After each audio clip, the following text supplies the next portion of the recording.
Bismillahirrahmanirrahim. Allahumma sholli ala sayyidina Muhammadin wa ala alihi wa sahbihi ajma'in, amma ba'du. Ja'alanallahu wa iyyakum min ahlil khairi wa sa'ada fid dini wad dunya wal akhirah, amin Allahumma amin. Ketika pembicaraan masalah nasab ini sudah melebar kemana-mana, saya akan kembali fokus kepada bicara tentang tulisan Kiai Haji Imaduddin yang bicara masalah nasab. Sekarang perhatikan, seperti yang kita ketahui, Kiai Haji Imaduddin itu menulis meyakinkan sekali bahwasanya Sunan Gunung Jati itu jalurnya adalah Musa Al-Kadzim. Maksudnya di sini adalah bukan Ba'alawi, karena Musa Al-Kadzim berbeda dengan Ba'alawi, itu sudah berpisah di atas. Ba'alawi itu dari jalur Ali Al-Uraidi, adiknya dari Musa Al-Kadzim. Jadi misahnya di atas. Tetapi seperti judul ini, saya akan buktikan bahwa narasi Kiai Haji Imaduddin ketika dikomparasikan dengan manuskripnya itu akan semakin mengukuhkan bahwa betapa lemahnya nasab Sunan Gunung Jati ini, atau janggal sekali bahkan berantakan ketika disambungkan melalui jalur Musa Al-Kadzim. Ini adalah argumentasi pertama atau landasan pertama Kiai Haji Imaduddin mengatakan Sunan Gunung Jati dari jalur Musa Al-Kadzim, yaitu dari manuskrip Bangkalan. Ini sudah dianggap yang paling tua, yaitu tahun 1624, berarti abad 17 Hijriah, atau sekitar 200 tahun setelah masa hidupnya Sunan Gunung Jati itu sendiri. Tetapi coba perhatikan, di sini dijelaskan bahwasanya penulisan manuskrip ini namanya tidak lengkap. Kalau Anda baca manuskrip ini, namanya itu mungkin ada sekitar 7 atau 8 orang. Jadi mesti ada yang dilengkap-lengkap, entah kakeknya nggak ada dari anak langsung ke kakek atau bagaimana. Sekarang bayangkan, bagaimana mau mentelaah nasab di mana namanya tidak lengkap? Mau nyari kitab di mana? Namanya saja tidak ada. Misalnya di sini ada dilengkap satu generasi atau 2 generasi. Maman mestinya bin Mukidi, lalu bin Mimin. Di sini langsung Maman bin Mimin. Kita tarik kitabnya, apakah Mimin punya anak Maman? Nggak akan ada. Karena namanya anak Mimin itu Mukidi, Maman itu anaknya Mukidinya. Itu baru satu gambaran sederhana. Ya. Jadi tidak mungkin bisa manuskrip begini dicari kitab nasabnya. Nah, sementara kalau manuskrip tidak dikonfirmasi oleh kitab nasab, apa gunanya? Itu kan teorinya Kiai Haji Imaduddin. Ya. Nama-nama dalam manuskrip itu kalau nggak ada dalam kitab nasab, apa artinya? Apalagi ini jauh. Orang yang hidup di abad 17 bicara nasab sampai di abad Rasulullah. Abad 7 Masehi berarti 1000 tahun. Bagaimana meyakini silsilah nasab tembus 1000 tahun bermodal manuskrip tahun 1600? Ya. Mesti caranya adalah nama-nama itu terverifikasi dalam kitab nasab. Bagaimana mungkin nama-namanya terverifikasi? Nama-namanya aja tidak ada. Cuma ada singkat. Ya. Bahkan lengkap-lengkap. Itu yang pertama ya. Jadi sudah sangat aneh kalau kita menggunakan teorinya Kiai Haji Imaduddin lalu menerima manuskrip dengan catatan yang nama-namanya lengkap-lengkap. Itu kan namanya kalau untuk nasab sendiri seenaknya, kalau untuk orang ketat ya. Kok begitu? Kemudian ini yang kedua, yang juga tua ya, manuskrip Tapal Kuda. Di sini malah dijelaskan ya jelas namanya tidak lengkap, kemudian banyak terbalik dalam menulis gelar, juga bahkan terbalik dalam menulis susunan. Artinya yang sudah dikenal sebagai anaknya di sini malah menjadi bapaknya. Misalnya Maman bin Mukidi sudah masyhur, malah di sini Mukidi bin Maman, terbalik-balik ya. Dan ini diakui oleh Kiai Haji Imaduddin. Kita bisa agak heran bagaimana seseorang yang meneliti nasab ketat sekali lalu mau mengisbat nasab dengan manuskrip yang hanya karena lebih tua daripada yang lain.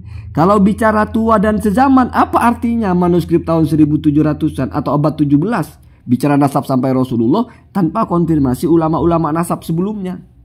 Bagaimana ceritanya ini bisa diterima? Apalagi dalam keadaan nama-namanya tidak lengkap, banyak pula yang terbalik. Nah, jadi kan sudah aneh gitu ya. Dan satu lagi, ini mesti manuskrip ditulis oleh internalnya, oleh keturunannya. Nah, katanya kalau ditulis oleh internal Ba'alawi ditolak. Ini kok bisa diterima? Itu satu poin juga ya.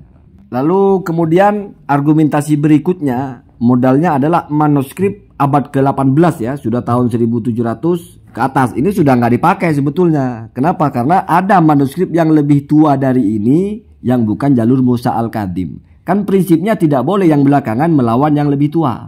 Jadi ini sudah teranulir sebetulnya ya. Sudah nggak dipakai karena berselisih dengan yang lebih tua, di mana yang lebih tua itu jalurnya adalah bukan Musa Al-Kadhim. Kan begitu kalau mau main fair-fairan ya. Sekarang kita simpulkan bahwasanya dari semua manuskrip yang diajukan oleh Kiai Haji Imaduddin, tidak ada satupun ya, yang menyebut silsilahnya itu secara lengkap. Artinya ya wa imma lengkap-lengkap, wa imma terbalik-terbalik namanya. Sehingga jarak generasi dari Rasulullah sampai Sunan Gunung Jati itu sedikit sekali. Mungkin bisa 7 generasi, bisa 10 generasi atau 11 generasi. Dan itu mustahil. Tidak mungkin dari Rasul itu hanya ada 10 tingkatan. Berarti banyak nama yang hilang. Banyak nama yang tidak tertulis di situ. Kalau namanya saja hilang, namanya saja tidak ada, lalu bagaimana mau dicari di kitab nasab? Untuk bisa diverifikasi di kitab nasab, yang pertama harus ada namanya dulu. Namanya aja nggak ada gitu. Misalnya seperti uang itu, menjadi palsu pun harus ada uangnya dulu. Uang palsu. Kalau uangnya aja nggak ada, gimana mau jadi uang palsu ya? Apalagi untuk menjadi uang asli. Gitu ya. Kemudian coba perhatikan ini. Ini adalah hujah kelima Kiai Haji Imaduddin. Nah, yaitu membawa tentang manuskrip asal-usul Kesultanan Cirebon yang ditulis tahun 1809.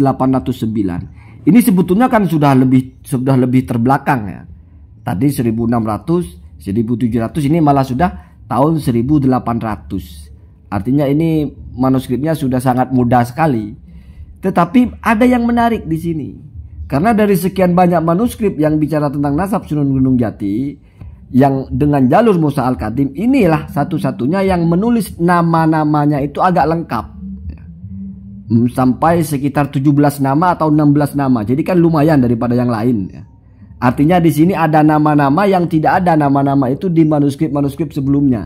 Nah, sekarang perhatikan, inilah kira-kira tampilan asli dari manuskrip itu ya.